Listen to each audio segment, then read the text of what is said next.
Welcome to Real Nerds Podcast, unofficially the official podcast of Denver Comic Con 2014 and beyond. I am Ryan. To my left is James. To my farther left is Brad. And we are coming to you live from inside my living room. We're not live. We're recorded. Well, we're live right now. Well, I am alive, yeah. We're talking live. You guys will be dead if you don't move the show along.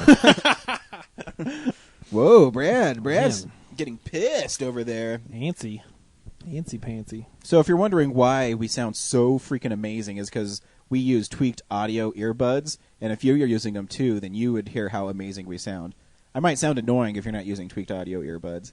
I'm really sad because I accidentally got mine caught in the door of your car. I know. And they got dragged on the highway for 67 miles, and yet they were still okay. Wow. No, they weren't really. They were horribly destroyed. So I'm going to have to order some more. Yeah, you should. You know what you can do, James? You can log on to tweakedaudio.com, put Real Nerds into the coupon code, you'll get a third off your whole order. REELNERDS. Oh, shit, I'm going to do that right now. Fuck yeah, you should do that right now. Click. That was me clicking keys. Nice. And if you go see a movie in Denver, go see it at the Alamo Drafthouse Littleton. It's the place to be. It is. That was my new commercial. Free commercial for the Alamo Drafthouse. Not bad. Now that I brought attention to it, though, it's horrible. And if you're wondering, like, who the hell is this douchebag and what's he talking about? Well, every week we go see a new movie and we broadcast our experience to the world. This week we saw Machete Kills. Should we say machete or machete? Because, Machete. Just say machete? You'll have to wait and see. Might be the title of the episode. We'll see. Or just Danny Trejo is old. Reggie? Danny Trejo walks away apathetically. A lot.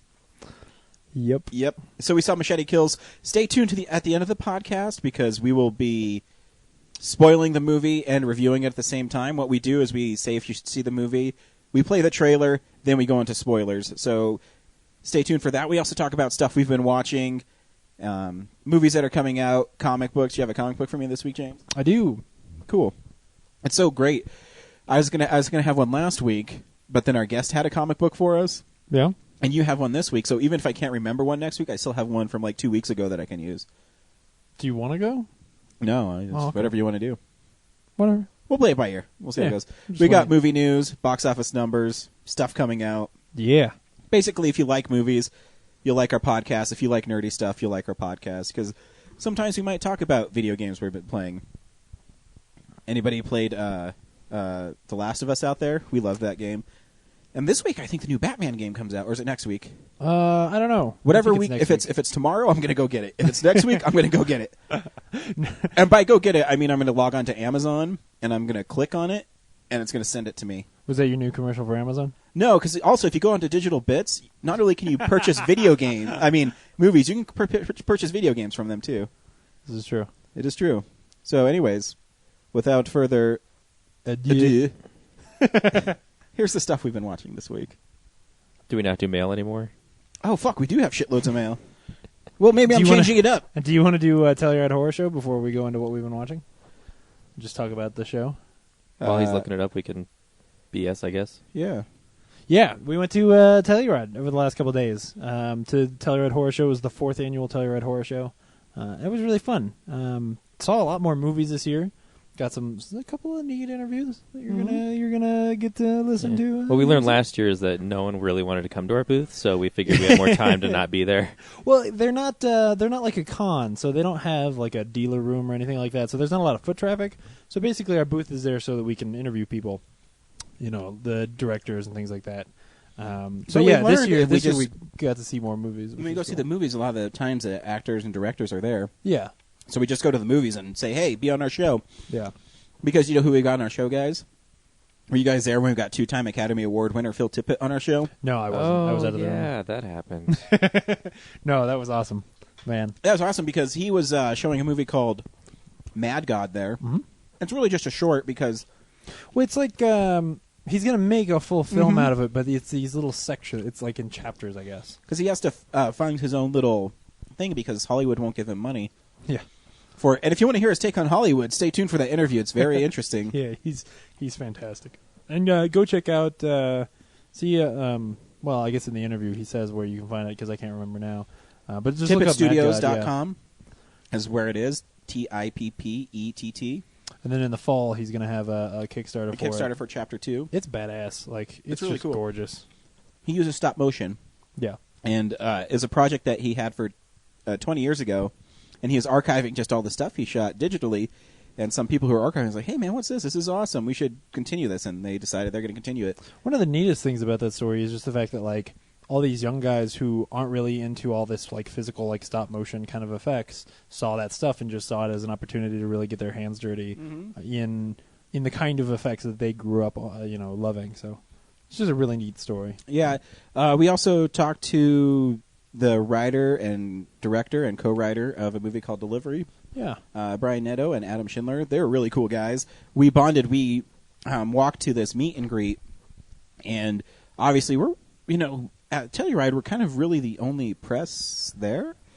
Yeah. They have other people around, but we're really like the only ones that have a presence. Yeah.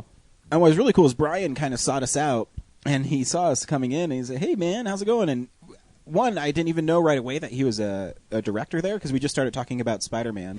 Yeah. And then we found out that he is a director, and he directed this movie called Delivery, which we'll get into a little later. But and I found out too that he was a associate producer on Parker, and he told me that his job was they were pulling all these people from so many places, and the sound and a lot of the shots weren't very good. So his job was to basically do ADR and find people and make sure they recorded it and produce it and make sure that it was done properly and under budget. And a really interesting story. And, when you think about it, that stuff can happen on major movies. You never think of, they could run into sound problems, but it happens. And so I of course, I asked him, I said, dude, did you record? I need to know if you were on a wire with Statham. And he said, probably. I don't remember. He's like, what's wrong with you, dude? But I'm that much closer to getting Jason Statham on our show. Is that a goal now? Is that officially a goal? Well, yeah. First, it's Robert Downey. I'm gonna embarrass the shit out of myself though, because my first question is gonna be, how come you don't do better movies more often? He makes cool movies. He's gonna kick me in the throat. Yeah, dude, that'd be awesome. Say that to him. And then maybe he'll give you a roundhouse kick. Actually, that movie he's got coming up with James Franco kind of looks badass. Like, there's some cool stuff in there. The trailer tells me too much, but anyway. Whatever. Yeah. Yeah. When we talked to a few other people, thanks to Ted of Telluride Horror. Nice guy. Oh, yeah. And a great little festival he's got going there. Bigger this year. It's doing well. And if I were you, I would find a way to see Fist of Jesus if it's coming to your town. Oh, yeah. So many great shorts. It's because it's so zany that I can't even describe it. It's called Fist of Jesus. Mm-hmm. Like, man. Yep. And it's clearly touring pretty well because it was at Mile High Horror the week before that. So yeah, we also didn't talk. We were at Mile High Horror last week. Oh, that's right. We didn't. And because we technically recorded before we were at the show. That's right. Wow. So we had a lot of fun there too. Got some good interviews. Dan Myrick, Jonathan Tiersten, and Jeffrey Reddick came on the show again. Yeah. It was fun hearing about Dan's new project. It sounds really creepy. Oh, absolutely. Timothy Quill from Army of Darkness and Spider-Man shared some great stories of Sam Raimi and Bruce Campbell and stories that he did. I remember he was talking to us about his that he was a teacher and that he loved to teach swimming and water polo, and his real profession is he's a longtime substitute teacher, and he only shows up when Sam Raimi calls us, hey, I need comedic I need some comedy in this or something. Yeah. And I actually found out something new about Army of Darkness, that when he was telling the story, that they've realized that they're going to go in over budget, and they went to see Dino De Laurentiis, who produced the movie. And Bruce Campbell, Sam Raimi, and Rob Tapper were all the producers of the film. And they said, hey, we need more money. He's like, okay, yeah, I'll give it to you. And as they were leaving, he says, okay, and I'm taking $100,000 from you, $100,000 from you, and $100,000 from you. Yeah. And then Sam Raimi says, okay, I'm going to make any movie I want then. And so he made the movie he wanted to make. And that's awesome. Yeah. And you'll be able to listen to all these interviews coming up very shortly. They're all really fun. Yeah, it was a good couple of weekends there. So thanks, everybody who came in and gave us an opportunity to talk to them. Had good times. Fan mail. Fan mail! Benjamin Urback said, I'm so bad with microphones, damn it. Benjamin Urback was on our show last week, and he is a local filmmaker, and he would talk, and he kept on turning his head away. But Brad will tell you that I do that too, so it's really not your fault. And I've done 140 of the. Well, more than that. I did Nebcast too. I don't know how many podcasts I've done. 200s of them. Well, back in the day, we had the headsets. So that's right. It wasn't really an issue. Oh man, remember that? Remember when we were using headsets and just like bending the mics around and listening to the audio? What was from cool the air is as we conditioner? were driving back from Telluride, I had this Kevin Smith and Jay and Silent Bob Get Old, and some guy asked him about building an audience with podcasting, and everything that Kevin said to do, we've already done. Mm-hmm. He said, tell people, create lots of episodes so people know that you're constant. And what's really funny is he said, because then people will find you, then go back and listen to your old ones. I don't know if you guys have looked at our iTunes stuff lately, but our most popular ones are the ones that are like from our 30s and our 40s and our new one. So that means people are going back and downloading our old stuff, which is really cool. Yeah. So yeah, Ben, don't worry about it. I don't recommend you go back and listen to the old ones. Some of them are not good. Yeah. If it bugs you that much, just come back. Record another episode. Yeah. Yeah. You're welcome back anytime. Oh yeah, absolutely. He was fun. I was thinking about making little instruction cards to lay out in front of the guests when they come that shows like the field of sound. Oh yeah. And then I was thinking about some more, like if you could just imagine yourself talking into the very bottom of the mic, like that's where your voice needs to catch. Oh, not the I top. see. Oh yeah. So if you think about it, it needs to get to the bottom of the mic, then it's like you'll line it up yeah. the way it should work best. That's actually pretty true. Yeah. Yeah, that's fine, but you also don't want to tell guests that you're stupid. Here's Yeah. Hey, idiot. Oh, yeah. Here's a diagram. Yeah. It doesn't have any woods on it because we don't want to confuse you. Jonathan Tierston text nerds to us. It's Jonathan. Yeah. We didn't mention Mike Tack, who had a short at Mile High Horror. He's just giving a shout out. We interviewed with him, and he also wants to know when it'll be up. Hopefully soon. Yeah. Brad on our drive was a productive drive for Brad. He edited all our Comic-Con interviews, so those should be up really soon. The remaining ones that aren't FUBAR. Yeah. Yeah. So those should be up really soon. How long before those are up, Brad? If I don't know, next week maybe. Cool. Yeah. So Cool, soon. We got a lot of stuff going on still, so Yeah. it's just tough. So they'll be up soon, promise. Yeah. And then Macrobonics, Bree, was going to try to make it Telluride, but he's still under the weather, and it's a long drive, and he's going to drive by himself. And I said, dude, if you want to come, you can hang with us, but, it's a long drive. But he said he got to see Ill Bill and Q Unique instead, and he tweeted us a picture. So cool. Good for you, man. That's it. What's Cool. Ill Bill and Q Unique? It's some sort of hip-hop group. Oh, okay, that makes sense. That was a movie. No. All right, cool. Yeah. And also, guys, you guys met the one last little bit of fan mail that we have is my cousin Lisa came and hung out with us at Telluride. Yeah. Because she lives in Montrose. Like people mail. Yeah, and I'm going to tell you a story about my cousin. So my cousin Lisa lives in Montrose, which is about an hour outside of Telluride, and she went to the Telluride Film Festival this year. I hate her. And while she was there, she was telling this story about, I forget if she was in Gravity or was it Prisoners she was in. No, she was in 12 Years a Slave, I think. Was it 12 Years a Slave? Yeah. Well, she had to go to the bathroom like towards the end of the movie. Mm-hmm. And I guess she didn't want to leave because the director was like 2 rows behind her, but she had to go really bad. Oh, you're right. That was Gravity. I think it was Gravity. Yeah. Alfonso Cuarón was right behind her. So she got up because she just couldn't hold it, and she ran out, went to the bathroom to take a piss, and as she was coming out, she ran into Michael Fassbender and touched his arm. Yeah, she did. And that's the story from my cousin this week. Man, it would have been really good if she could have told that story instead of I know. you, because you're just not as good as I'm not as good as her. And Yeah. so now my goal is I'm gonna write to her every week on Facebook. I'm like, hey, Lisa, tell me another story. Tell us your Hollywood stories. Yeah. Yeah. Remember that one time that you touched Brad Pitt, Mm-hmm. but you thought his hair was gross? Thought his hair was really long. Hey, do you think Sierra's listening right now? She's really jealous of that story. Oh, I bet she is. Oh, yeah, Does yeah. Sierra no. have a crush on Brad Pitt? No, No, Michael Michael Fassbender. Fassbender. Oh, Fassbender. Hardcore for the Fassbender. He's awesome. Yeah. Everybody Yeah. loves him. If I ran into him in the bathroom, I'd touch him. Touch him, who cares? I'd touch him in the bathroom. Yeah. What? Thanks, everybody, for writing in. Absolutely. We appreciate it. Now it's stuff we've been watching. My Yeah. brain's been fried. It's a long weekend. It's been a long couple weeks, so maybe Yeah. it's getting back into the groove of things. But here's stuff we've been watching.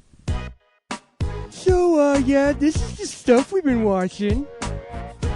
Oh fuck, dude! I watched so much fucking shit. Fuck. I know. I was with you at the festival. Yeah. Yeah. So the first thing I watched. Well, there's a few things. I watched Jason Goes to Hell on Blu-ray again. Still not a good movie. What happens in that one? Jason's.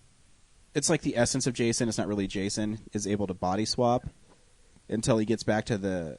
It's so convoluted. I couldn't even tell you the story because they changed the rules of the movie so much that. So is he like jumping in and out of like other teens? Other And then bodies, and then the teens are like hacking each other with machetes? it's not teens. It's older people. It's like What? the essence of Jason is a demon. What good is a Jason movie if there aren't like teens having sex? Oh, there's like one scene in it where someone is.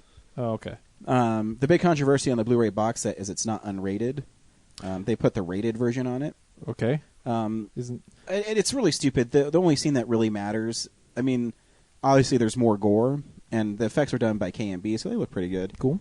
But there's, at the beginning, the coroner's eating Jason's heart because Jason gets blown up at the very beginning. The coroner? So the coroner who's doing his autopsy, it's so stupid. He's doing an autopsy on Jason, but he's already in pieces. So, hasn't he been like? Isn't he supernatural? He's been dead for forever now. Yeah. So, anyways, the heart starts beating, and the coroner eats it. In the unrated cut, it's like another 20 seconds of him eating the heart with blood and guts going everywhere. In the rated cut, I haven't seen the rated cut in forever because I've only had the unrated on DVD.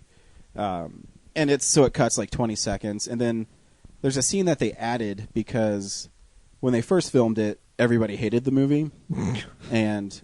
So the people at New Line said, "Let's make it longer." Yeah, well, the people at New Line says you don't have any like Friday the 13th stuff in here. There was no campers being killed.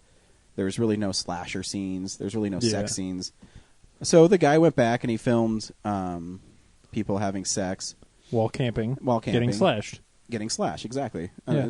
It's real. And there's a part where the girl in the tent is riding the guy.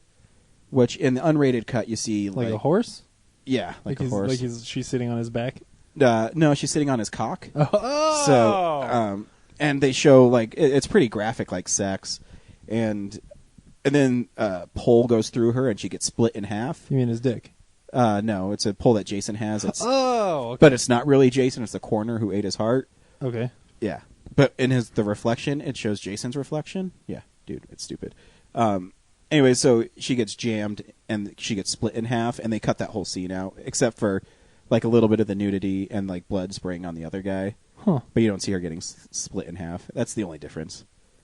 But you really don't miss anything. It doesn't make the movie any better. It doesn't sound like it. So, again, horrible direction, horrible script. It's written by a guy who went on to write a bunch of episodes for Arrested Development. His name's Dean Lorey. Really? Yeah. Huh. Well, clearly not a horror writer. And even Sean S. Cunningham, who's the producer of the first Friday the 13th and the second one, took a break, bought the rights back to Jason, and the first movie he made was Jason Goes to Hell. In my Friday the 13th book, he said, yeah, that's a horrible movie. Even he thought it was shitty. He said, the Friday the 13th book is really cool. He said, I wanted to give young people an opportunity to direct a movie, and I gave it to him. It's his vision, what he wanted to do, and when he delivered the movie to me, it was not good. So I'll never make that mistake again. Yeah. So now I only have old people direct my movies. And Jason X was directed by actually his son's friend, Jim Isaacs, who actually I think Jason X isn't poorly directed. I just think there's some parts where it suffers, which I'll see this week at the Alamo.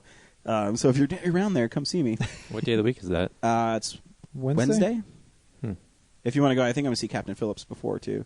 Yeah. Captain Phillips at 6:30, Jason X is at 9:45. Maybe. I'll be there. I also watched The Curse of Chucky. I think it's just Curse of Chucky. I don't think there's a "the" in it. And I actually think it's the second best Child's Play movie, or Chucky movie, I guess. Really? Because of a complete lack of Jennifer Tilly? No. She's actually in the movie. Spoilers. But what's really cool about this movie is it's really slow. And that might sound stupid, but sometimes in slasher movies, if you slow it down and let the characters breathe and enjoy things, enjoy. They don't really enjoy anything, but you like get some depth to them. It makes it more interesting when Chucky shows up. And so the premise of this movie is, I actually thought this was a reboot. Watching it because they were talking about how it was a little different, and Chucky, and it looks like Chuck. Well, a little better, but it looks like Chucky from the old ones, where he doesn't have like the missing scars and stitches all over his face. Yeah. And so in it, it's this mother and daughter, and the daughter's paralyzed, and her mom is like overprotective of her. And one day they get a package, and the package is Chucky, and no one knows why. It just shows up, and they think it's a mistake. And of course, you get him, and Chucky says, "You're my friend to the end." And so he's still really cute. But it kind of goes into like a haunted house movie, where the movie takes place just in a house, and Chucky starts showing up in different places, and everyone's saying, "Wait a minute, I didn't leave the doll there. What's it doing here?" And there's a really great scene when Chucky they show him come to life, even though he's already been there. The girl who's handicapped is making everybody dinner because Chucky killed her mom. Obviously, no one knows that yet, and you don't see Chucky do it. You just know Chucky did it. And so she's making chili for everybody. And so she goes out, and her little niece pushes her out of her wheelchair, and in there, Chucky runs in and grabs rat poison and pours it into one of the chili bowls. So everybody's served chili, and everybody's eating it, and they're zooming in on Chucky's eyes, and he's looking around, because no one knows who has the rat poison. And it's really cool, and you're just like, "Oh, dude, who the fuck has rat poison?" And the little girl starts choking. But then there's also a priest there, and he starts like sweating, and he gets in a car accident because he got rat poisoned.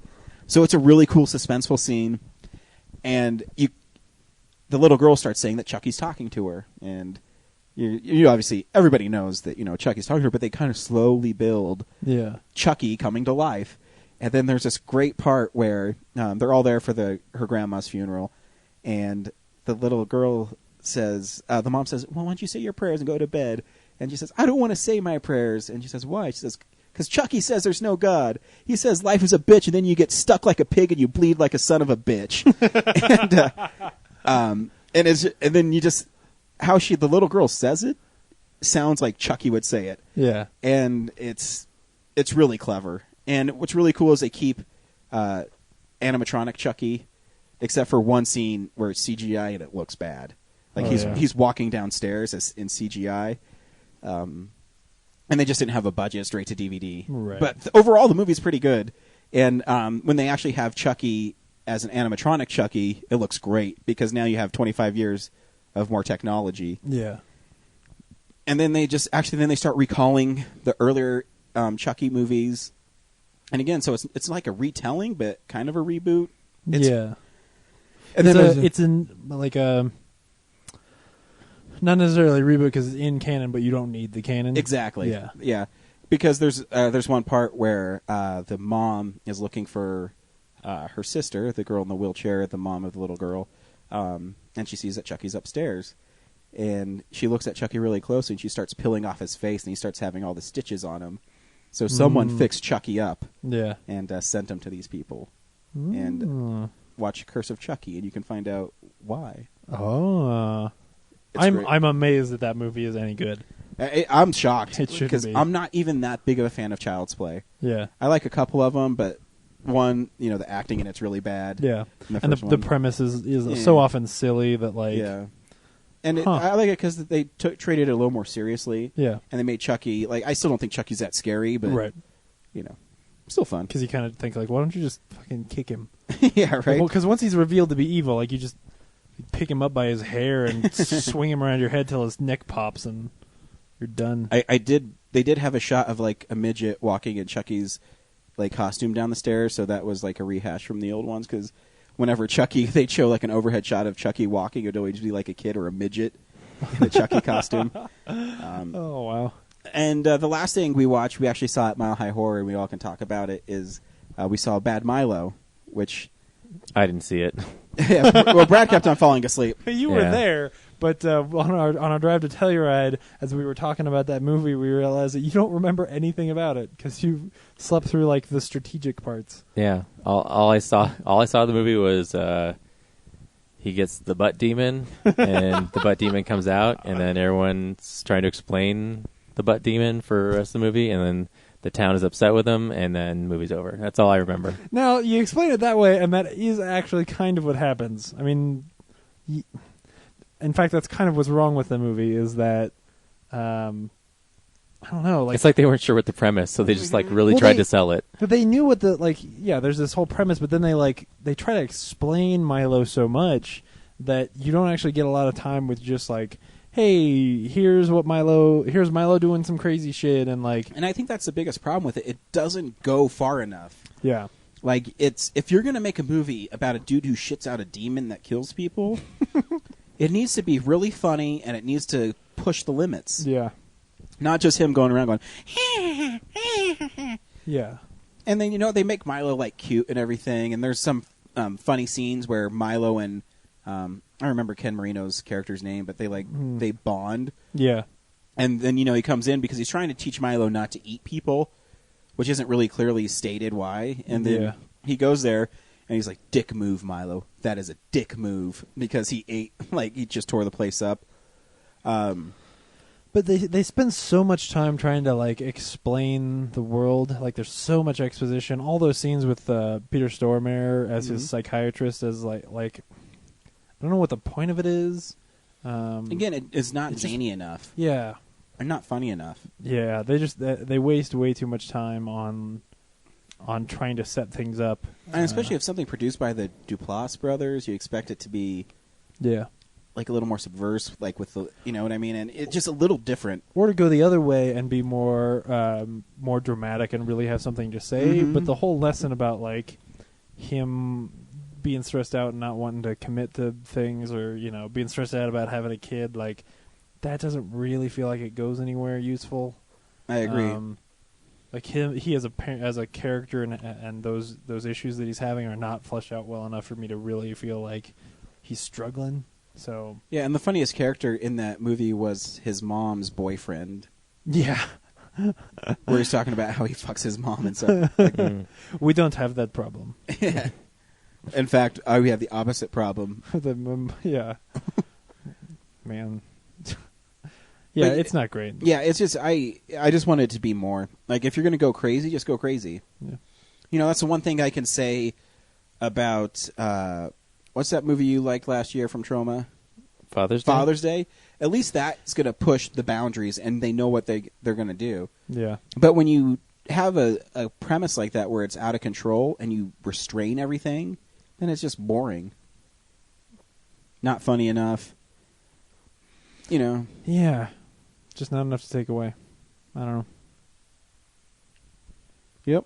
That's I mean, what I said. Steve. clearly, if it was boring enough, that Brad fell asleep. Mm-hmm. Yeah. I mean, I'm sure part of it was that I was tired, but, But still, it's not going to keep your interest. So, and the movie is only an hour and 20 minutes long. Yeah, It felt like it 2 felt hours. like two, well over two. yeah. There's just, I don't think there's anything that's going to make me, try to come back and watch it. And we also watched a movie at Telluride Horror. It wasn't its debut. We saw All Hallows Eve. That was a debut there. Blah. And but the movie that I liked, and it's my battery of this year, is a movie called Delivery. Delivery is a story about a couple that are trying to have a child, and the child is possessed. Or is the mom possessed? Or are they being haunted? There's something wrong with the baby. There's something wrong with the child. The poster has a great tagline where it's not every child is welcome or something is a blessing. Is a blessing, yeah. Yeah. But what's really cool about this movie is it's a found footage movie. Sort of. But what makes it more clever than your average found footage movie is it starts off as a TLC kind of reality show where there's a reason why there's people filming what's happening to this lady and her husband, is that they're filming a show for TLC where it's their firstborn. And what's really cool is, it's a horror movie, but it starts off, and the first 25 minutes are literally the pilot of this reality show where they're, this is our firstborn baby. Yeah, it's all this like really saccharine looking shots and like all the silly shit you see on John and Kate plus whatever, and it's really well done. It is. Like, they just get that tone perfect, and it's actually really unsettling because it starts off so funny.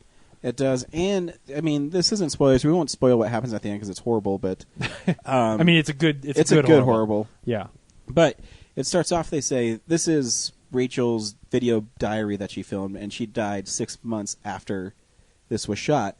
And then again, we also saw Willow Creek, which is Bobcat Goldthwait's found footage movie about Sasquatch, and that one played just like Blair Witch. Yeah. I mean, even had the same beats as Blair Witch, where in Blair Witch they go and interview town people, then they go and get lost.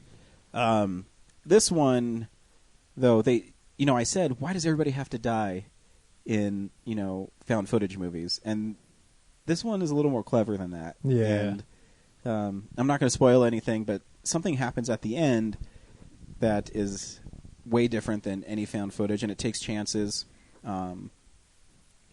James wasn't as big a fan of it as I was. No. That's not. I mean, I did really like it, and I like it more now than I did like walking out, I guess. But it's one of those things where, because I'm not like a real horror fan, honestly, I think I was almost more tepid because I felt like I was making exceptions for it and being like, hey, this is actually pretty good, and that you guys were going to hate it. So bizarrely, I think that ended up coloring how I felt walking out of the theater. I think it's a really well-made movie. I think it's one of those where if you're the kind of person who likes those movies, you're going to love this one. And talking to the guys, you'll hear our interview with them in the future, but they like the Paranormal Activity movies. I'm not a fan of them. Yeah. Because my biggest problem with the Paranormal Activity movies is, even though you don't know something's going to happen, you know something's going to happen just by the way it's shot. And Paranormal Activities always have, and this movie had it a little bit, but they always have like this rumble, like this. And Paranormal Activity movies rely on, look over here, and the camera goes, and then something's going to drop out of midair. Yeah. Loud noises.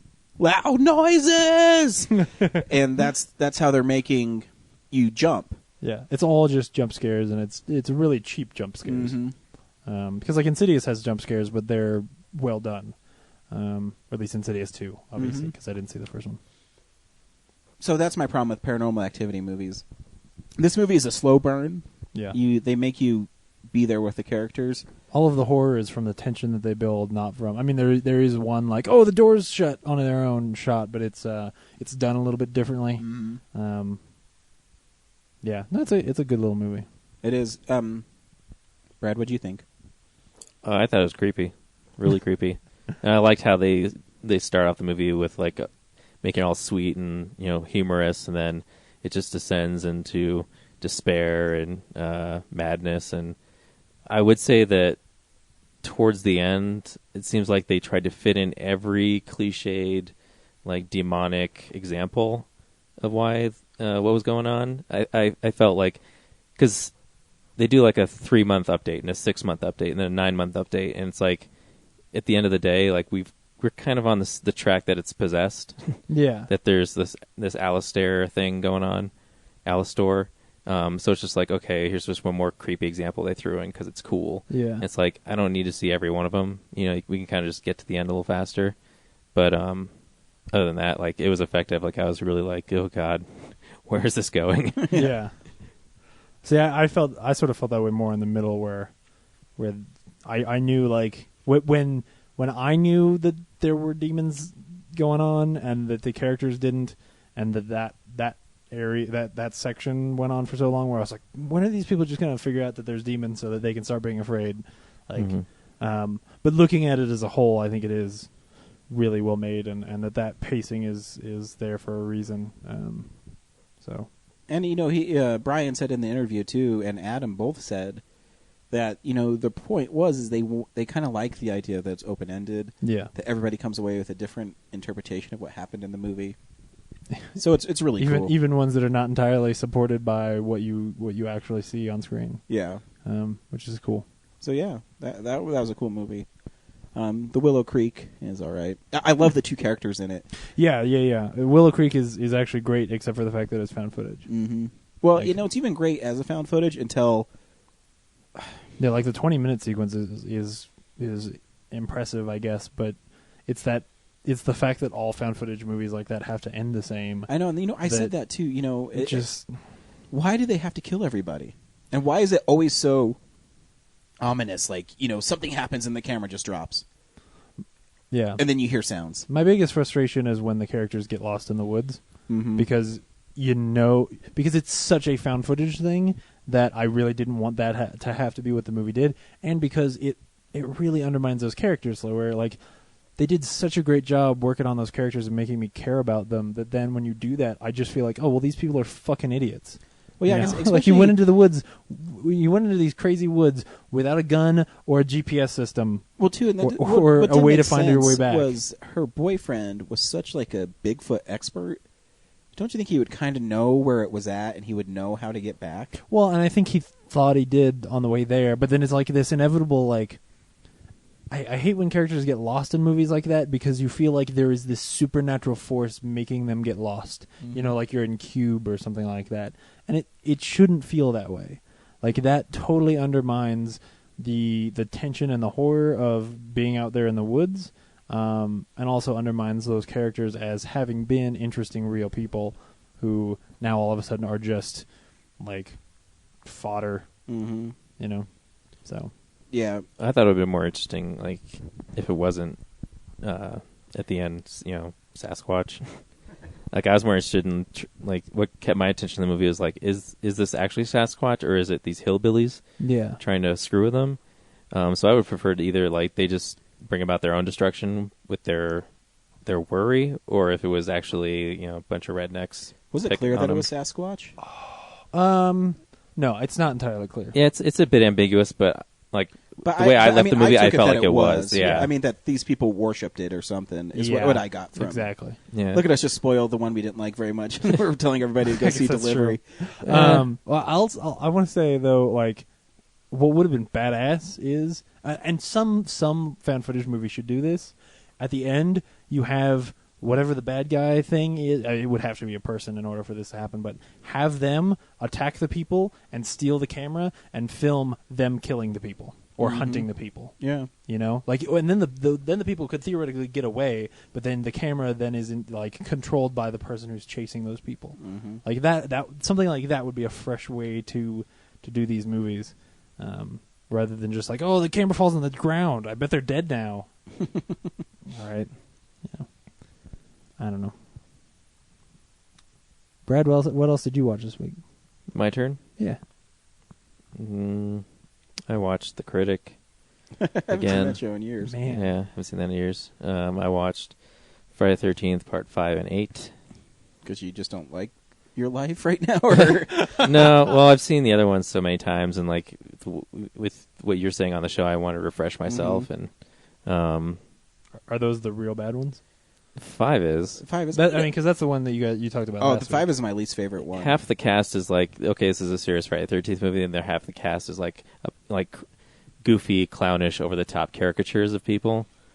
It's just like, I think I passed it. Like I just stopped paying attention. Well, after what's a while. stupid is when you watch it, there's the Vic guy who murders the Joey at the beginning, like the fat kid eating chocolate. Yeah, eating chocolate. Yeah. Like, why is that dude chopping wood? Yeah. Like, just randomly chopping wood in the middle of the day for no apparent reason. At You mean this like Billy Burke style? Yeah. At this mental home for like wayward kids. Yeah, this mental who has a violent past for wayward kids, and they give him an axe. Like, Yeah. and then the two like greasers in it. Why were those guys in it? Wait, is it set in the past? No. Why are there greasers? No, there's like the two greaser guys. Tommy Jarvis gets admitted to this mental home. Yeah, but the greaser kids. Like I said, they're all caricatures of things. Yeah, but the greaser kids have wow. nothing to do with the mental home. Yeah. The kids who are like, their car breaks down on the side of the road. And he's like, a rat-a-tat-a-tooey, a rat-a-tat-a-tooey. Oh, yeah, yeah. Yeah, I totally forgot that part. Is their car like a 1958 Chevy? it is. I'm not joking. And it breaks down, and they're wearing like black leather. They look like they're the greasers. Yeah. In the story, it always cuts away to like something happening somewhere outside the home, like anywhere. I don't know where. Like there's the place at the diner, I guess. Yeah. That couple gets murdered. Yeah, right. It's And then just like for a girl to show her boobs. yeah, that's all that scene was Yeah. for. And it, gratuitous for Friday the 13th is like weird, but it is. Yeah. In 8, I kind of like more. It's not great, but like the opening of the movie has this like 80s synth pop song, And even the like really upbeat. It's like that's not scary. and the font for the like during the credits is really like 80s. Like I can't even describe it, but it's I not remember like horror movie. It's I know they had the official logo at the beginning. Yeah. But the It's cool It's thing like was a Lethal Weapon opening. it is. the last time I saw it, it was on VHS, and this time I was watching it on DVD. And in Times Square, in the very back, towards like that one middle part of Times Square, before the roads divide, there's Yeah. a giant Batman poster at the bottom for Batman in 1989. Oh wow. So that was sweet to see. Yeah, I saw that too for watching it on Blu-ray for the first time, and I forgot to say that to you. I was like, oh my god, and it's like a really cool like emblem. Yeah, it's just the symbol, which like was all you needed back in 1989. Yeah. It was just a poster of the bat symbol.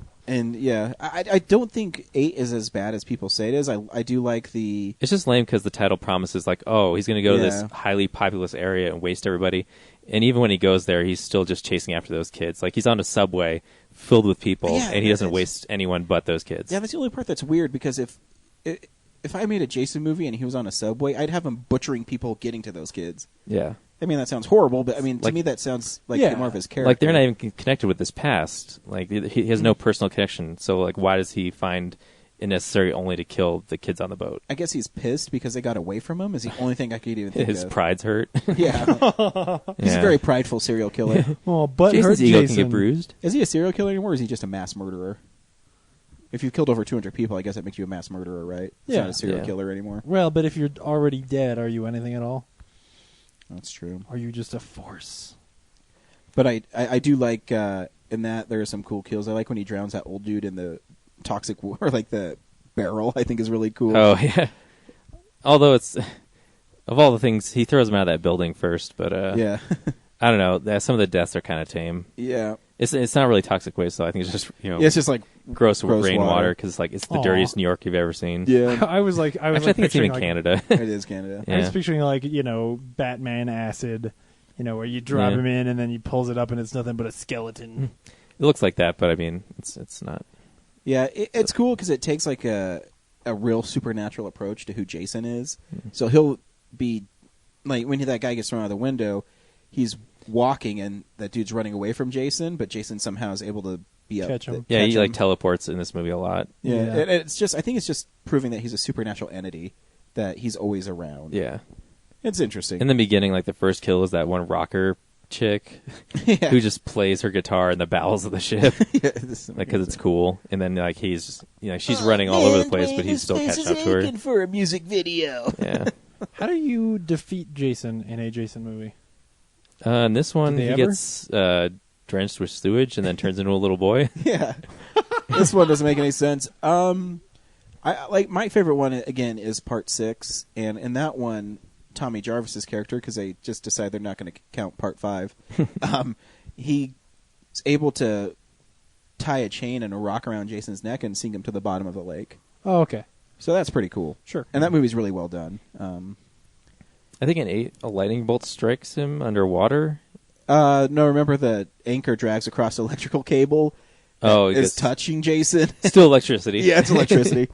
Awakens- Yeah, and that's part 7. That's one of my biggest problems is how they kill him. Like that, her dad jumps out of the lake and drags Jason under too.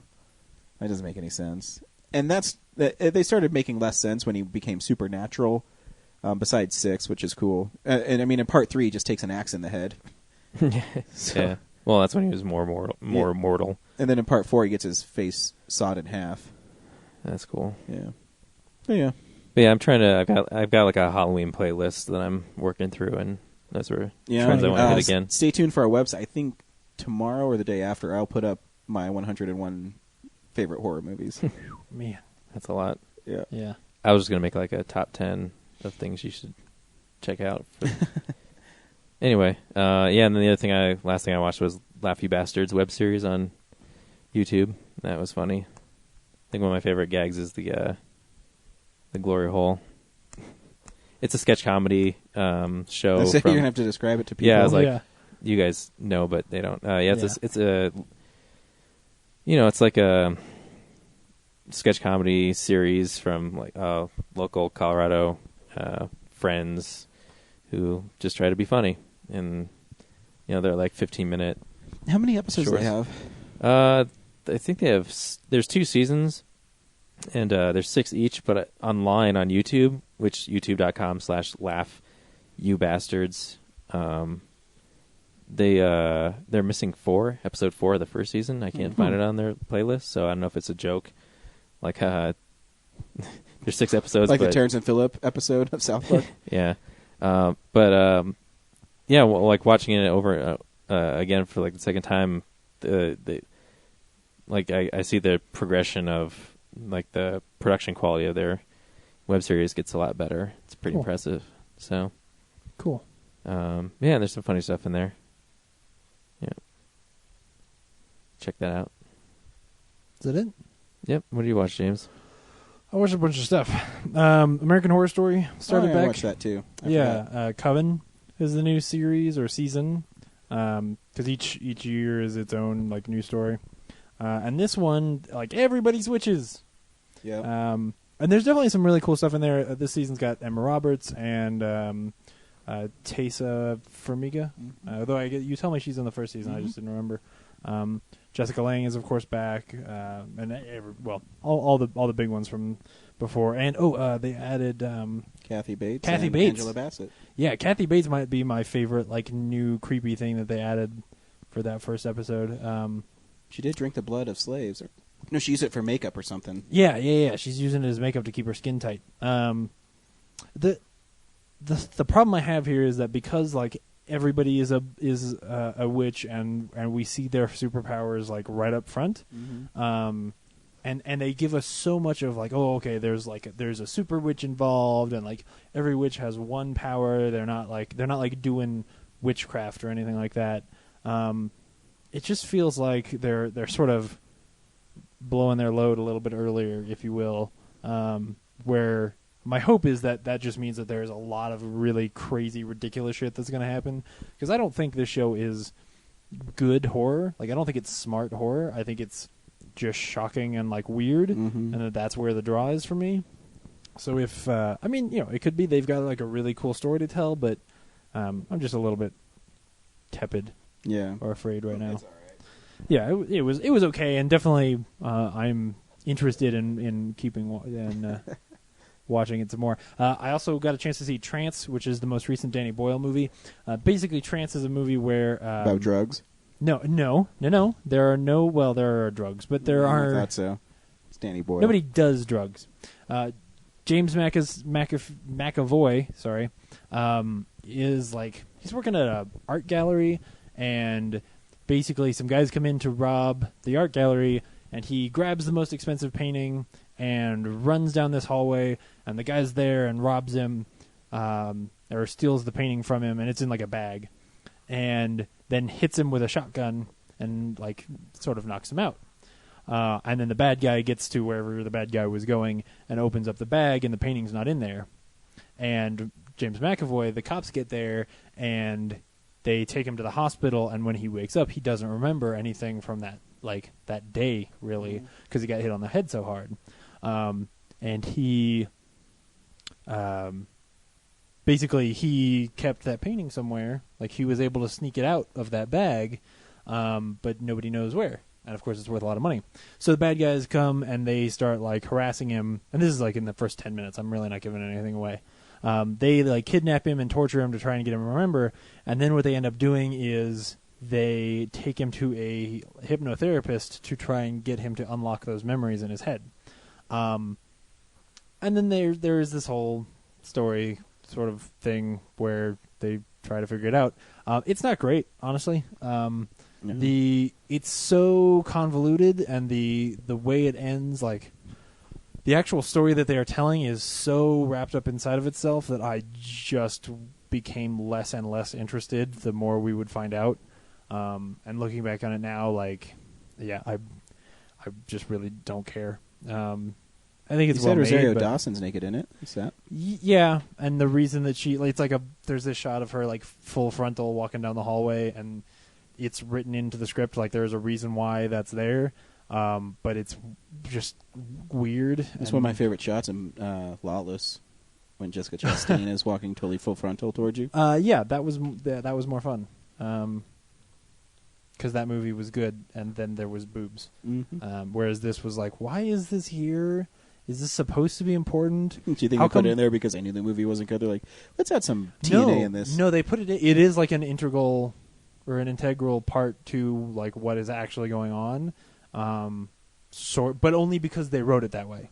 Does that make sense? Yeah. Like it's an excuse to write it into the script to be it's a clue into what's going on, but the clue is like why she gets naked is totally I've said it before. I don't think Danny Boyle's a good director. I absolutely think he is. I don't. But here's the thing. I think if you look at Sunshine and Slumdog Millionaire and Millions and 28 Days Later, he's a great director. I think if you look at and even I really like 127 Hours, but there are some of his movies that I think he's obnoxious. That's the thing. Like the things that you find obnoxious about, like especially 127 Hours, where he's doing all this like surrealism stuff, that's not really in this movie. It is really the script of this movie that is the problem. And I think he read it and thought like, oh man, this is so twisty and cool and like weird, because he is totally into that stuff. But I think this is one of those movies like State of Play, where there's just way too many twists and it just collapses in on itself. Because the twists become more important than the characters. And no Will Smith, so. I know Will Smith. Yeah, it's too bad I didn't see a Will Smith movie this week.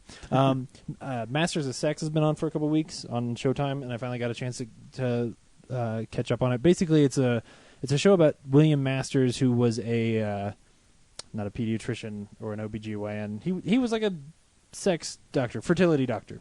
And he was really good at it and was making women pregnant left and right, except for his wife. And he got really interested in like the science of what happens to people when they have sex, and so he started doing this study at his hospital, and he's trying to figure stuff out. And because it's Showtime, they really like it because there's a whole lot of nudity and hookers. It's really good actually. I'm enjoying the show so far. It's like 2-3 episodes in. Lizzie Kaplan plays this woman who. She's not a nurse, but she gets a job at the hospital and just is really interested in the thing that he's doing. And I think through her character, you're seeing a lot of really interesting stories about the way that people approach sex in their relationships. It's just interesting. I don't love any of the characters yet, but I think it's well made for sure. In my Entertainment Weekly, they said that you have to get past the first 3 episodes. Oh yeah. Well, the first 3 are the only ones out. Yeah. So clearly they've seen more. Yeah, Entertainment Weekly, I think, watched the first 6. Oh, okay. Beau Bridges is in it. He's really good. Michael Sheen is the main character. I like Michael Sheen. Yeah, Michael Sheen is great. He's really good as Luce in the Underworld movies. He's really good in as that one dude in Twilight, all the Twilight movies. Oh, that's right. He is in that. Right? He's only Tory. Yeah, he's oh my God, you remember. He's only in them because his daughter really likes those books. And then the very last thing I saw was After Earth by M. Night Shyamalan. Welcome to After Earth. At least you didn't say Earth. Yeah, right.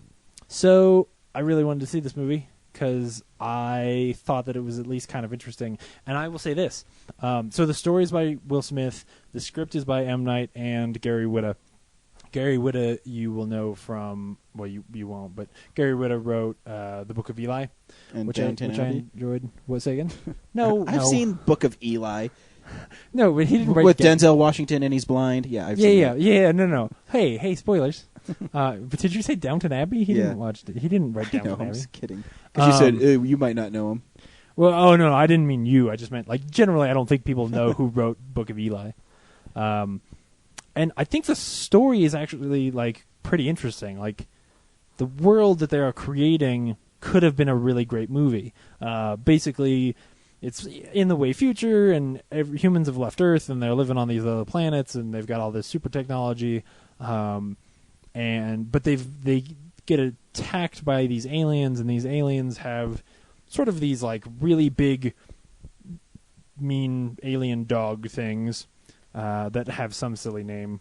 But they literally, and this is where the M. Night of it comes in, they literally smell your fear.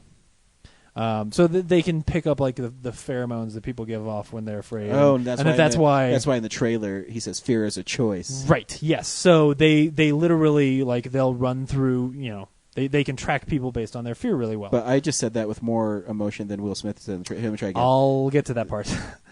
Fear is a choice. So Will Smith plays this character who is completely without fear and can like walk through a battlefield, and these things don't scent him, and then he just kills them. And so he is this super badass on the other planet, and he's supposed to be there to like train all these guys.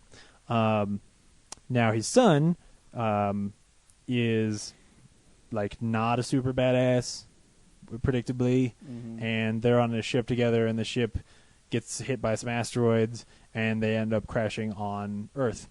And as you go forward, you learn this story that like, well, the reason that the son isn't much of a badass is because like he was there when his sister got killed in their house by one of those monster thingies, and he feels really bad that he wasn't able to do anything. And it's interesting. The problem is it's really, really poorly shot and really looks like garbage, and it's not very well paced. Like, the worst thing I can say towards M. Night Shyamalan about this movie is that it is a complete failure in its execution and nothing else.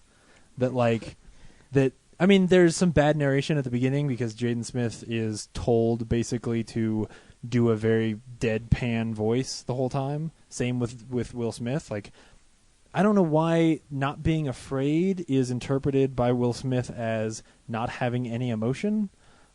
It's really kind of boring. And by comparison to, say, Star Trek Into Darkness, where talking about emotion and fear and a fear of death is a big part of the plot of that movie, that movie does it way better. Like, Zachary Quinto really does that line very well, and here it's just fucking boring. Like, because you just don't care about these characters any. And then the fight scene at the end is really actually kind of anticlimactic. Because guess what? The boy goes out into the woods and ends up fighting one of those fear monster thingies and just magically defeats it or whatever. Like, there's just no actual stakes. Isn't that so weird? Because in M. Night's first two movies, he was such a cool director. Yeah. What happened to him? Well, does he have part no of it confidence here anymore? I definitely don't think he has the confidence that he used to have. Here, there's a lot of CG, and it's not very well implemented. He's never been very good at CG. I remember on the Blu-ray or on the DVD for Signs in like the special features, he talks about the fact that he was very like trepidatious about having a CG monster at the end of that movie. And then here, the whole friggin' movie is nothing but CG. It's just, I don't know.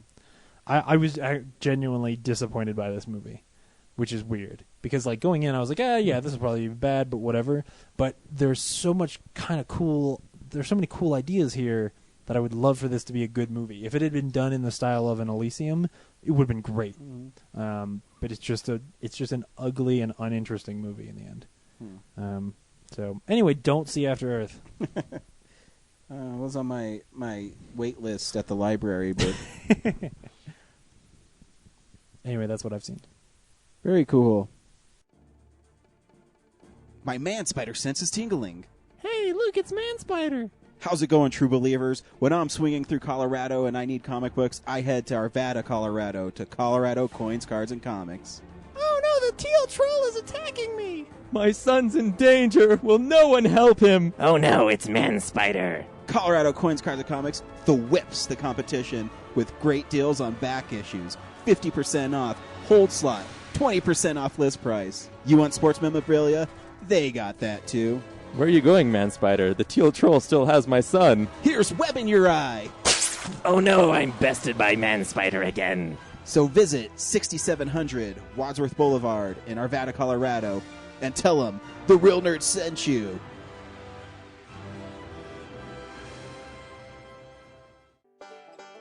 For barbecue that can't be beat, try Birdman Barbecue Sauce.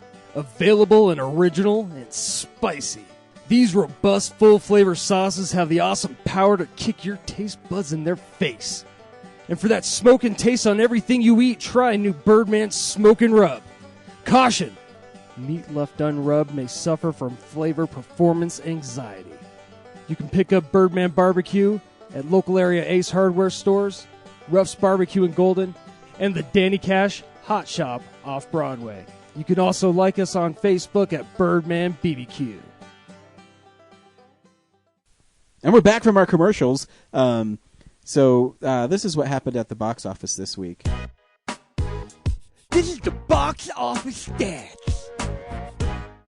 Gravity killed it, yo, with $55 million. Yeah. Runner did not. It did not. That was fed to the Crocs. Oh, get it? What's really interesting about Gravity is 80% of its revenue came from 3D, Really? which is the highest since Avatar. wow. So the word's getting out that you need to see it in 3D. yeah, And you should. And you should. You absolutely should. Yeah, but don't see any other movies in 3D. Yeah, Ever. You know what they should, Ever. They should make it a point for 3D to be like that. Because Yeah. when they do that, everyone's like, oh my gosh, look how much money it's making. Because it's already made a lot more money again. And now they're saying, oh, it's going to make almost like $300 million. Well, yeah, if you make it a reason to see it in 3D, people will pay the money. Even if it doesn't have to be exactly this movie, but even your Pacific Rims and stuff like that, like those movies in 3D, like the big box office-y action CG movies, I'm fine if those are always have a 3D option. It's when they're like taking time to convert G.I. Joe into 3D, and Yeah. you're just like, oh god, what a horrible idea. Yeah, You know? totally. Thanks, Box Office Mojo. Time to see what's coming out. Ooh, I'm getting something this week. DVD releases and Blu-rays. I want a couple of things this week.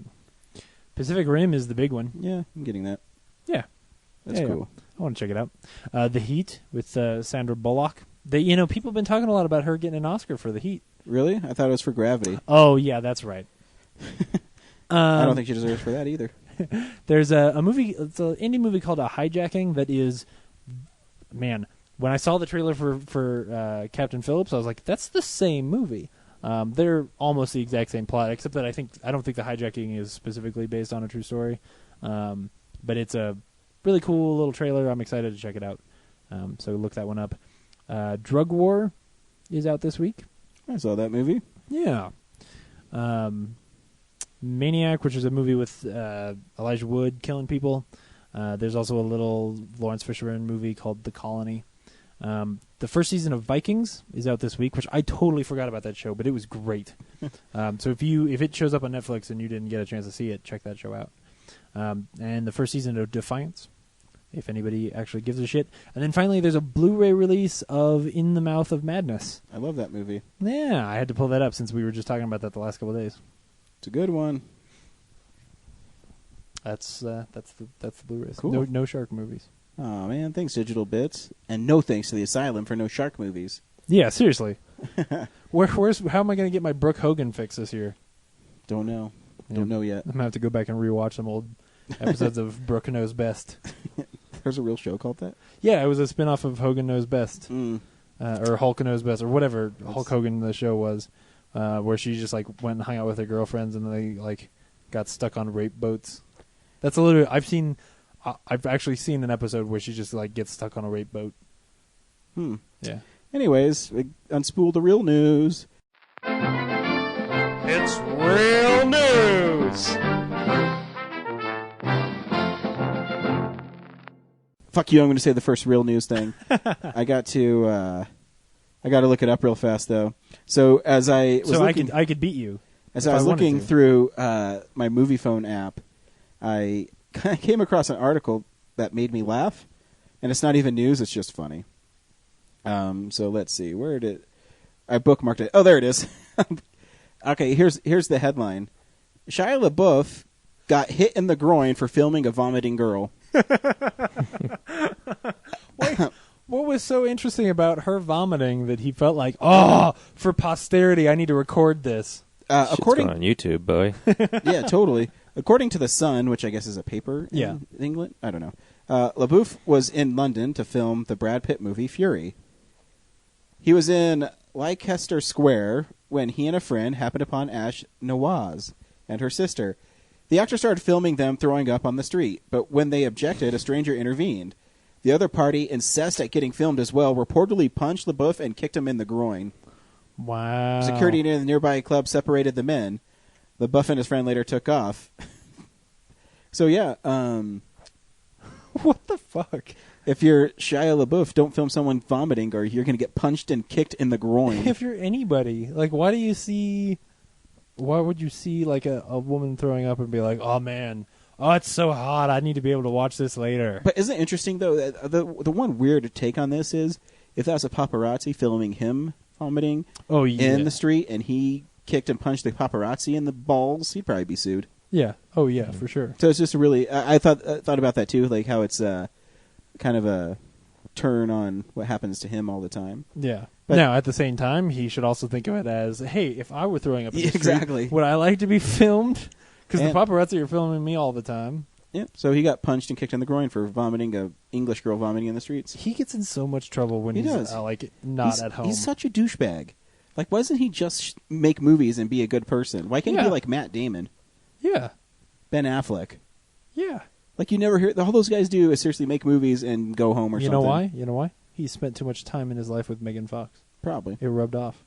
But Megan Fox doesn't really do anything, though. No, but she's horrible. Oh, okay.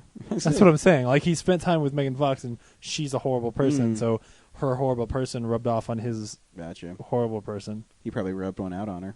No. They were in Transformers together. What's the real news, James? So, Kumar Palana, I hope that's how you pronounce his name, who's in, like, every Wes Anderson movie. He died at 94 this year, which, man, I didn't realize he was that old. Like, there's something about Indian people that they look young. That's racist. No, it's not. No, I'm just kidding. Yeah, like, I always saw him as, he was one of those, like, just adorable old men characters. But I never would have thought he was that old. Yeah, me either. Man. So that's too bad. Brad, you got anything you want to... What was your favorite role that he ever played in a Wes Anderson movie? Probably Royal Tenenbaums. Yeah, that's a good one. Yeah. Bob Odenkirk and most importantly Glenn Howerton, and Oliver Platt, but Glenn Howerton are going to be in Fargo, FX's adaptation of Fargo. Bob Odenkirk was doing the Breaking Bad spinoff. Yeah, but he is apparently in talks to be in Fargo. So I don't know if they're not going to Fargo in the winter, Better Call Saul in the summer. Yeah, right. And I will believe Better Call Saul when it happens, to be completely honest. But Glenn Howerton, like, he's going to do, I assume, a dramatic role. Does that mean It's Always Sunny is going to end, or is he going to have 2 shows on FX? No, I'm sure he'll have 2 shows on FX. There's no way they're going to end It's Always Sunny just because he's going to try to, like, because there's no guarantee that Fargo is going to do well. Like, you wouldn't wrap up that show. I guess it's the same network, so. Yeah. Oh, yeah. They're going to work with each other, and we have no idea what character or how often that character is going to be on. Yeah. Alison Brie is on Mad Men and Community at the same time, but she's not on Mad Men that much. Bob Orsi has said, or has been in talks with CBS about making a new Star Trek show, which is really exciting because that's the thing that, like, since they rebooted the show or rebooted the series, because Star Trek was dead. Like, we were not going to get Star Trek again anytime soon until J.J. Abrams and that whole team made a new movie and really got some support mainstream-wise behind that show again.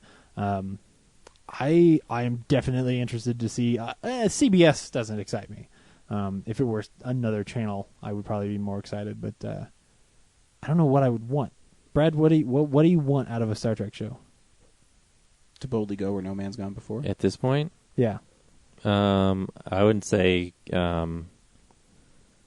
going back, like, into the universe that the movies have created now, this alternate universe, I don't know if we should go do a TV version of that. But at the same time, like, the show enables you to connect more with the characters than the movies will ever do.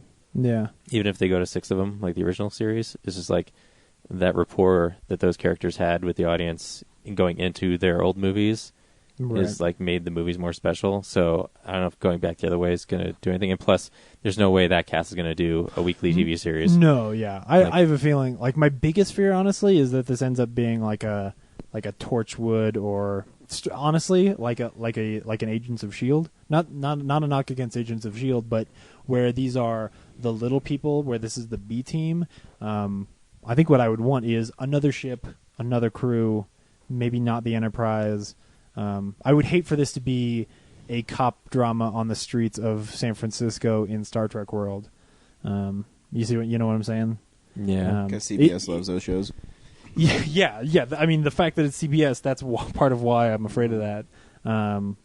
It needs to be we're out in space, we're going to different planets. I would say, I mean, it's a little ridiculous, but I'd say change up the style of the show. Of, like, maybe introduce it as a found footage version of Star Trek, or just like a different element, like through a different lens. Mockumentary, not found footage, but like a mockumentary. Yeah, like a reality show version of Star Trek or something, you know? Yeah. Well, it'd be cool to see people go through Starfleet to... Yeah, and then they could do like testimonials, like, you know, you'll see like an Office version of Starfleet or something, you know? Yeah. That'd be cool, because you never really see that part of Star Trek where, you know, they had to go through what they had to go through to make it.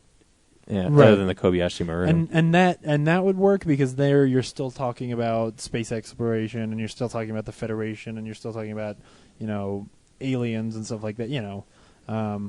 I just don't want them to get too far away from I just want to see space. A Star Trek, because, you know, I'm not a fan. Yeah. I mean, I became one because of you guys, but Yeah. I just want to see a Star Trek where more girls are taking off their clothes in transport. Oh, yeah, vehicles. especially if they're, like, just talking about a thing, and then they go get in a shuttle, and they're not going anywhere, and they don't have any reason to change their clothes except to stand at a funny... It's my favorite shot in the whole movie. Yeah. Or maybe Anyway. not from a Starfleet perspective. Maybe do a show that is from the Klingons' perspective. Oh. You know? Oh, that'd be cool. Oh, yeah, like a... Oh, dude, that's the show you do, is you do the Return of Vulcan. Like, you start on a Vulcan colony with some young Vulcans. Oh, the Vulcans are not going to make great characters. No, that's why you Like, do Star Trek Vulture. Isn't that the name of the Klingon ships? What's the name of the Klingon Birds ship? of Prey. Oh, Birds of Prey. Birds of Prey. Yeah. Which has already been a show Has for it? DC. Was it really? Remember in the 90s?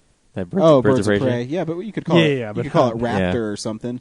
Yeah. No, I think Klingons would be more interesting, because then you could tell all the same stories, like when they were considered villains, but you do the morality plays, whereas like they would think we were the villains doing the same kind of situations, That'd be cool. but Yeah. the ambiguous gray area of like why it would be like we would be in the wrong to them. You know what I want now? Now that we've said all this, I want American Horror Story, the Star Trek show. Like, I want every season to be a different story. Not because I want, like, fucking gross stuff in space. I mean, it would be cool if it were more like miniseries where every season was a slightly different story, and maybe they'd interact some, but you could tell a story like that, a story that we would never get anywhere else, that any other Star Trek show would never do.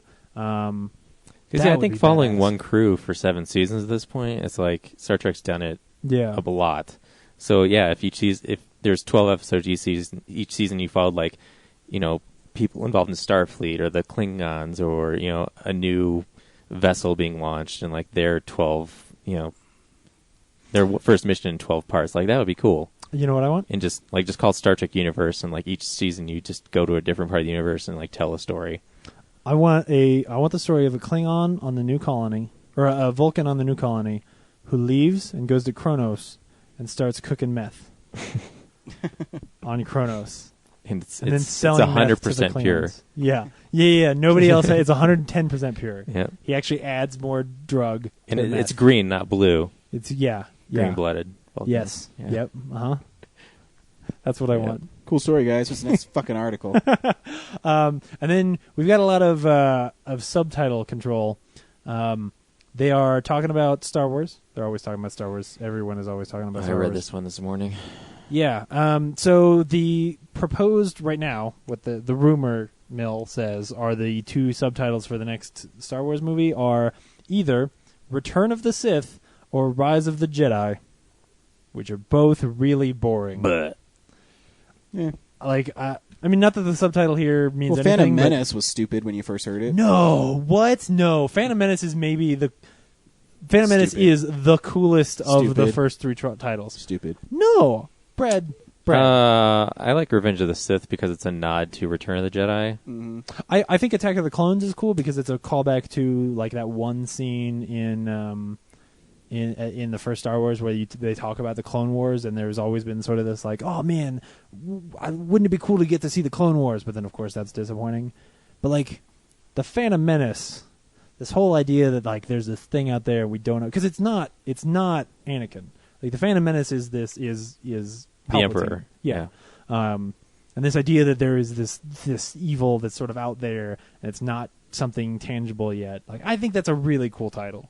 It was definitely interesting and got your attention, Meh. whereas these two don't. Yeah, whatever it is, it better not be Return of the Sith, because that just makes this feel like so masturbatory. I was reading the comments and stuff, like the fan favorite right now is A New Dawn, which is even lamer, I think. Yeah.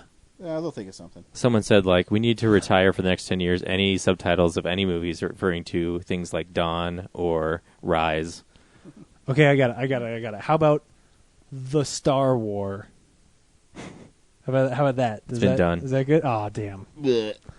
All right. Here are the subtitles proposed right now. Basically, at a theater somewhere, I forget now.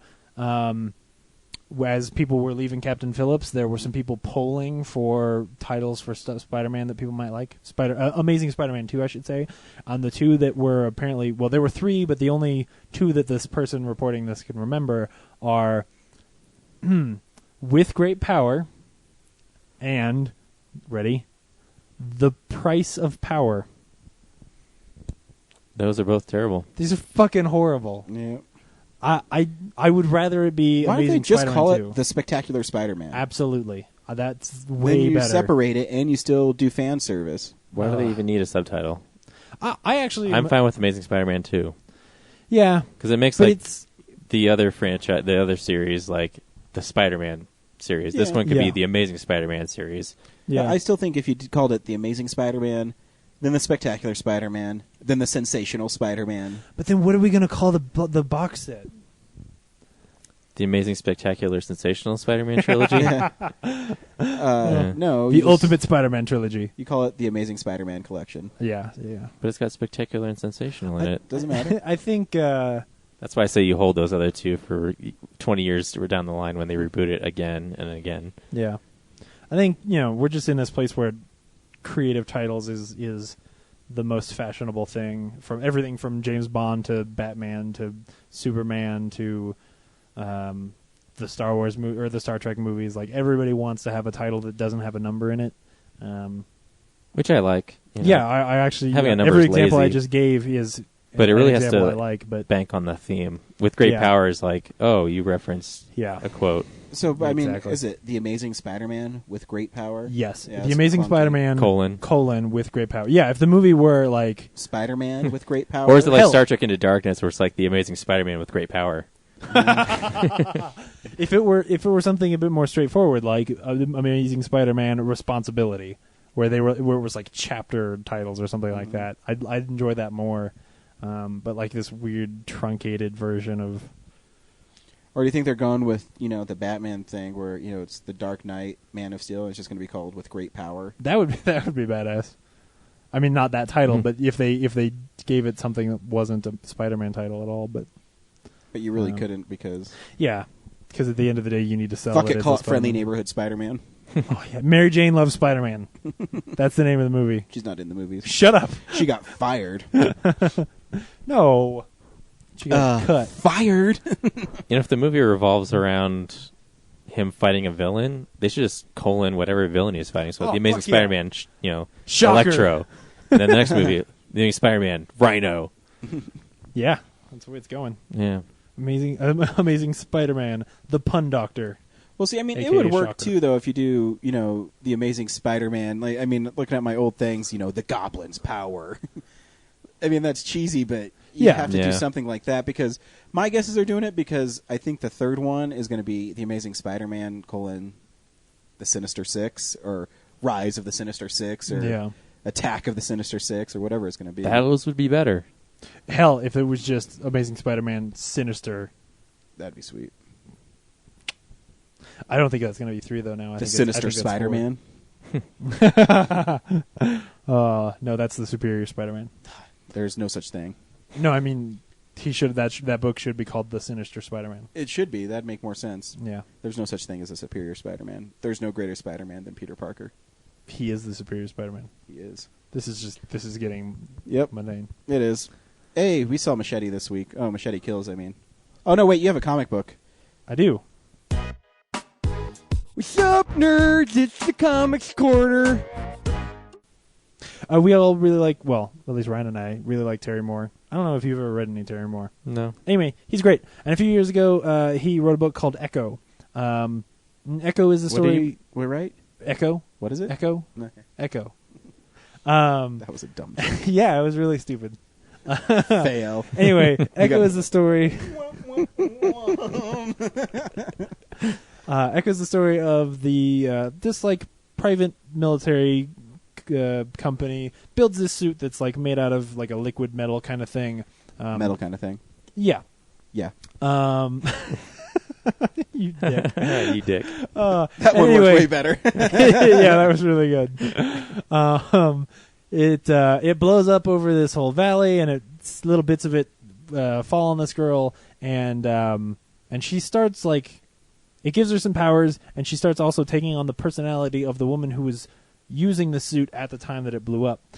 And as she goes forward, it's a limited series. It was 30 issues. And she has to figure out, okay, what is this suit, and what are these powers, and how do I use them, and how do I save the world, because clearly things are going weird. And it's really badass. There's this dude, Kane, that I don't want to give too much away about what happens to Kane, but there's basically this crazy fucking homeless man that also gets, his hand gets covered in his shit, and he's just going around, frying dudes, and it's gruesome. Nice. Especially for Terry Moore, who is famous for drawing really pretty ladies, which he still does in this book. Mm-hmm. When he opens up an issue with just gruesome murder scenes from this crazy fucking hobo dude, it's pretty badass. The thing that Terry Moore is best at, though, is he is such a great storyteller just through his images that in the first few issues, what stood out to me was that there were pages where there was no dialogue, where it was just a character walking around a room and picking up things and doing certain things, and you would just stare at the panels, and it would. There's a way that he uses those images that it sets its own pace, and you feel like you're watching a little movie where he doesn't have to tell you anything. You just sort of get a sense of what's going on. He's fantastic. The art is gorgeous, and you can pick it up in trades. I think there might be a collection. It's published through Abstract Studios. There which is. You've seen Yeah, a full it's a collection? hardcover, yeah. Oh, man, I bet it's gorgeous. So go to Colorado Coins, Cards, and Comics. They'll give you 20% off on those trades. Yep. And read some Echo, because it's good. Nice. Yeah. Good choice. Thank you. This week, we saw Machete Kills. Brad, should people go see Machete Kills? Yeah, I think this might be one of my favorite movies of the year. You're a liar. You're a piece of shit. You're just trying to get one over on us. Yeah, I guess that didn't work. I wouldn't. I didn't hate it, but it has some cool stuff in it. I just don't think it's there's so many great ideas in it, but it's not really executed very well. Yeah, no, you should absolutely not see this movie. I fucking hate it. Straight up, I think it might be the worst movie I've seen this year. This movie plays like a joke you've heard before, told by somebody who doesn't remember the punchline. I'm a Death Proof guy more than a Planet Terror guy, but Robert Rodriguez understood these jokes when he did them in Planet Terror, and I don't see that person making this movie. It's not what you came to this movie for. Because it's hard to say that a movie that's meant to be bad is bad, but this movie is meant to be bad and doesn't do it very well. Well, the problem is if you're going to make it bad and you're going to make it like grindhousey, like he made Machete Kills again in space before, where it's grindhousey and it has like scratches on the film. Yeah. Go all out, and that's my biggest problem. And this movie should visit the E.T. game from 1982 in the landfill in Mexico and be put in there, never unearthed again. I agree. It's a lot like Bad Milo for me, where you have this joke and it seems like you're not using it. You're just saying, well, it's a guy who can't. I don't know. It's You have this joke, but you wrapped it around a whole bunch of nonsense. Yeah. That you just sort of strung together. And again, if you're going to do it, you have to sell people on what you're doing. You can't do it half-assed. Mm-hmm. You can't have half serious and half goofy, and then you can't make it look like it should actually have aired on Sci-Fi first because it looks really cheap. You know what it genuinely reminds me of? It reminds me of Spy Kids 2. Now go with me here. I saw Spy Kids 1 when I was a kid, and it really worked for me, and I enjoyed that movie. I mean, it's goofy or whatever, but I was a kid. And then I saw Spy Kids 2 a couple of years later when it came out, and he just made the next one super silly. He didn't try to tell a story like the first one. He just was like, oh, I got some wacky ideas I'm just going to throw in there. And this feels that way, where it's just like, I came up with all this ridiculous shit, and we'll just tie it together, and that'll be the sequel. Here's a trailer. Men fear him. Ladies love him. Machete. And now, he's back for his most dangerous mission yet. Machete kills. That's what he does. Machete. There's a bad man south of the border. I am a genuine high-caliber fucker people upper. He's got a missile pointed right up our ass. Machete, I got a wild idea. Shoot that motherfucker! Damn, you're good. On October 11th. You can't beat my army of super soldiers. Holy fuck. Hola, motherfucker. When the shit hits the fan, he's the Blade.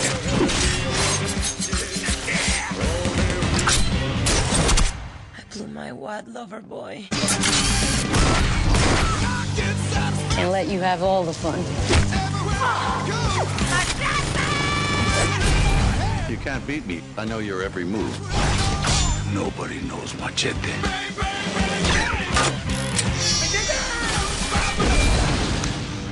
Encore. Machete Kills.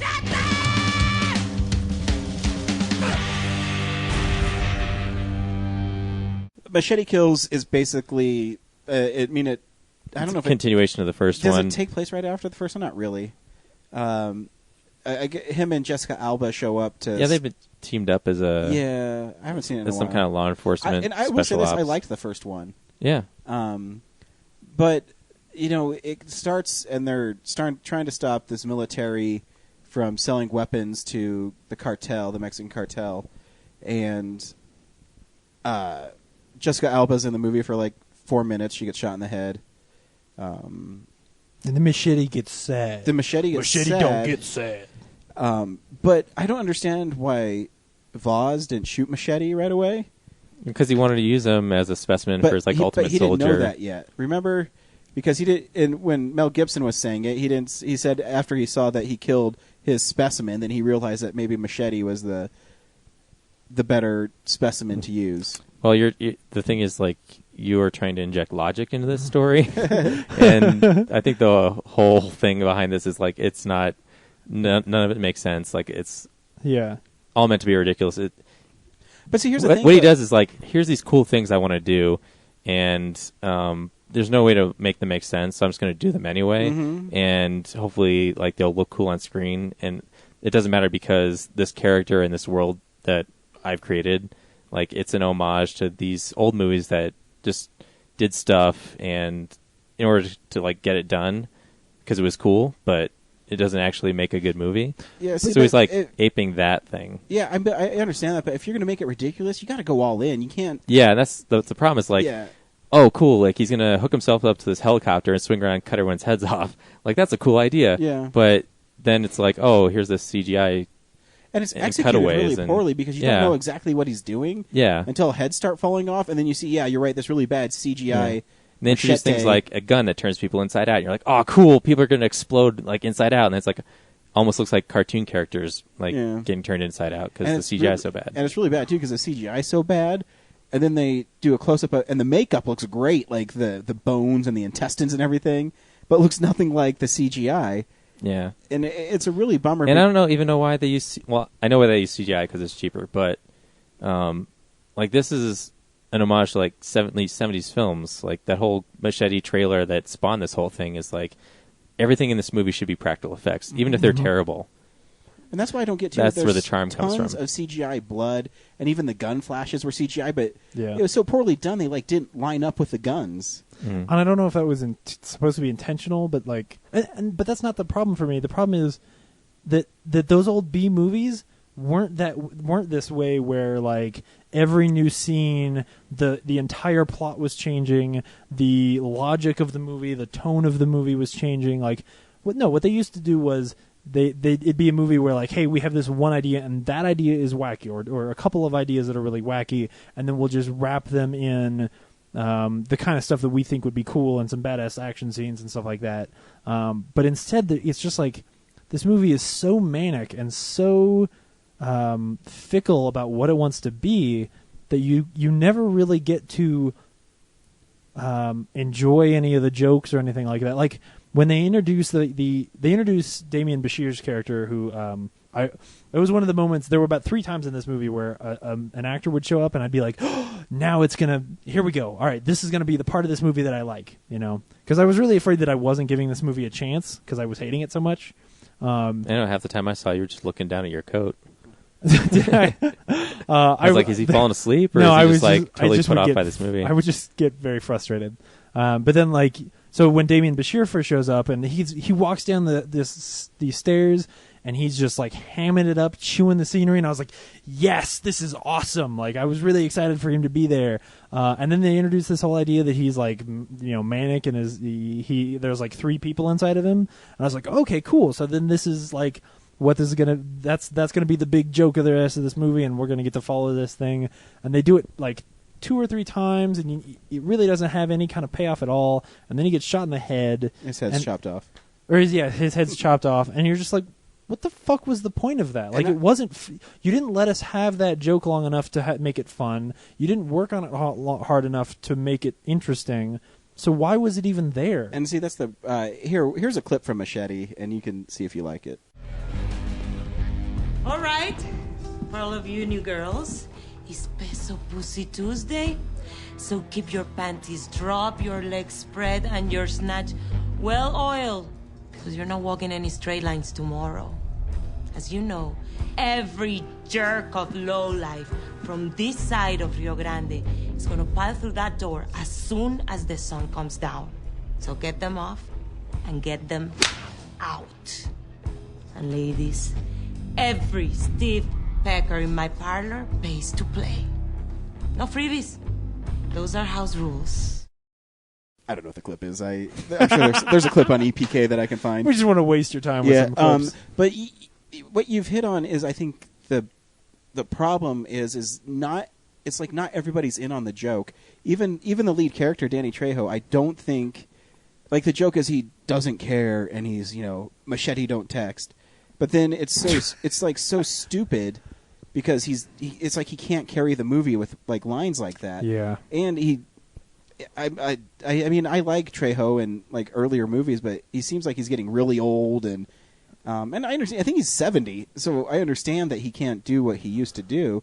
But there's Damon Bashir he's good in it, but then I think because the movie is a cheap movie that they're like, well, we can only have him on set for 3 days, so I'm going to write this one character and they get killed off. And I loved the idea of El Chameleon. I love that the hitman could change who he was constantly, and like that's a cool idea. But it's a wasted character. It's a wasted character at the end because he just busts out of some hole, and then they're trying to be funny with some racist rednecks shooting Mexicans as they cross the border. Yeah. and a complete waste of Antonio Banderas and Walton Goggins.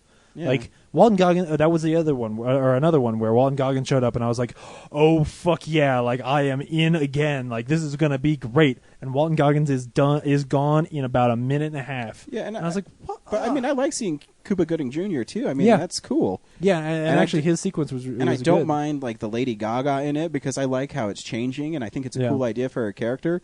Like if the whole movie was El Chameleon chasing Machete across and constantly Yeah. changing ideas, he never knew who the hitman was. That's cool. That's what I'm saying. Is this whole movie is like there's too many like interesting ideas. Like this could have been stretched out across a bunch of movies and been way better and focused. And instead, it's just like it felt like when they were making it, like they had one idea, and as they were making it, like they were like, oh well, what if we added this to it, and then added this to it, and just it went ahead and did that over and over again. And so it's just like all these cool things added to it, and it got to be too much. Well, and honestly, I think they also because they started with a trailer for Machete Kills Again in Space, Yeah. and I think they honestly are trying to build to that. I think that they had that idea and they said we have to have this movie also end with him in space. Oh, yeah. Which is not that good, not as good as if the joke were we have a movie and it's whatever, it's the chameleon chasing him or whatever, and it ends, and then what's the sequel? The sequel is Machete 6, Machete Kills Again in Space, and skip 4 movies ahead and do like Jason X, but without us ever seeing Friday the 13th 3 through 7 or 3 through 9. We haven't seen the first one. I think they didn't plan on doing the space thing after the first Machete, and I think in the middle of this one, like they may have planned like the villain was going to be the multiple personalities Damien Bashir thing. Yeah. But when they signed on Mel Gibson, and I actually enjoyed his performance. I think did it was too. like I did a too, really yeah. fun, kind of crazy. It may have been like so interesting that he might have been like, oh, we need to take this franchise into space. Yeah. For the third one. But see why the trailer didn't work at the beginning because they're saying Leonardo DiCaprio and then Maybe. actor schedule change it, but then Mel Gibson is the guy who puts on the mask. Yeah. Why didn't they just say Mel Gibson at the beginning? Well, because they wanted a Man in the Iron Mask joke, but it's not that funny. Yeah, but Mel Gibson's his performance is good. Yeah. And I mean, there's the one part I did laugh in this is when Machete's in like the healing pool, and Mel Gibson's like, "Fine, I'll turn my back," and he gets up, and then like Mel Gibson gives him a glance behind, and they start playing the porn music. Yeah. I'm like, that's funny. Yeah. And Or like when the land speeder shows up, and he's Yeah. like, yeah, I'm Yeah. into Star Wars too. yeah, That's the thing. Once Mel Gibson shows up, it becomes the Mel Gibson show. and I think And I Gibson don't- plays it right because he doesn't play it, zany. Yeah. He plays it, just like he's a good actor playing it. He plays it like he's he's doing a bad guy role in a movie that happens to be shitty around him. Yeah, and there's a part we talked about it yesterday where Mel Gibson pulls out the Inside Out gun. He shoots Tom Savini, who's wasted in the movie. Yeah. Which they didn't even explain. He died in the first one, right? Yeah. Yeah. And they didn't even explain that he was back for any reason. Yeah. And so he gets turned inside out, and then while it's charging, Machete walks away while he's getting shot at, like not even trying to dodge anything. And it's really this weird, awkward shot where he's like walking behind. It seems like a curtain or something. Like Yeah, he's he exiting literally- stage left. I think that's the joke. Is like they don't know how to get Machete out of the situation, so they'll just like. So he just walks away. Yeah, let's just have him walk away. Fuck it. And in a better movie, like in a real grindhousey good movie, that would have been awesome. That joke would have played so I still well. think they didn't have a scene where if he was being shot at constantly and he was just like running kind of away from things. I would have had Machete get shot at and like spinning his machete and deflecting bullets and shooting and hitting people.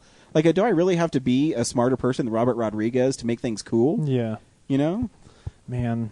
Sheesh. Anyways, fuck there was like a minute and a half to a minute 45 of this movie that I really loved. Do you know what it was? The credits? They were pretty cool. No. It was the part between when Michelle Rodriguez gets shot in the face and when Michelle Rodriguez comes back from the dead. I liked that little bit. Which in the trailer, her eyes back. Yeah. Because great, we have She's to probably have a her clone. back again. Yeah, a clone or Voz gives her an eyeball. Oh God, what horrible world would we clone her in? As lame as this movie was, I still want to see Machete Kills Again in space. Yeah. I would totally see that movie, but I would want it to not be anywhere near what this movie is. Like I would want them to hear some criticism and go like, "Oh, okay, we have to actually give a shit." It bombs so bad they're not going to make it. Yeah, I don't think so. Unless Robert Rodriguez makes some $600 million movie and decides he's going to make it. Yeah, it's called Sin City Oh, he is making Sin City right now. Which, now, based on his track record of sequels, maybe I don't want to see that movie. Yeah. Because maybe it'll be like Shorts. Not that that's a sequel, but it's one of his goofy movies. I like Desperado. Yeah. Like, what happened to Robert Rodriguez? Like, I think his Predators movie is cool. He didn't make it, but he produced it. yeah.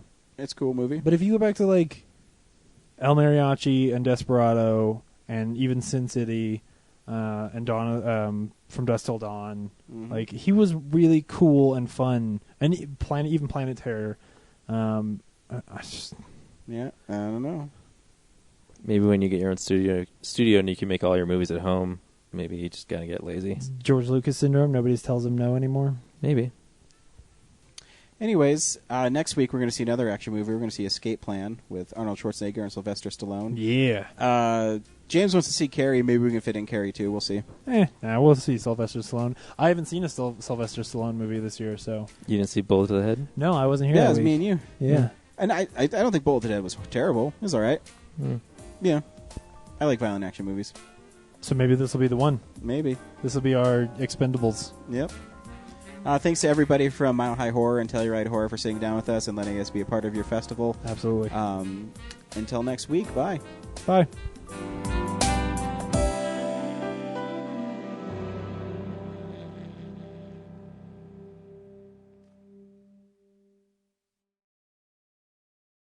Visit our website, realnerdspodcast.com. You can tweet us at real_nerds. You can email us even, realnerds@gmail.com. Like us on Facebook. Hey, stream us on Stitcher. You want to call us? 720-6nerds5. And download us on iTunes. Just search Real Nerds. Thank you, Joe Kempter, for the wonderful voiceover. And also Spark Mandrill for the wonderful late-night jazz smooth sounds of movies.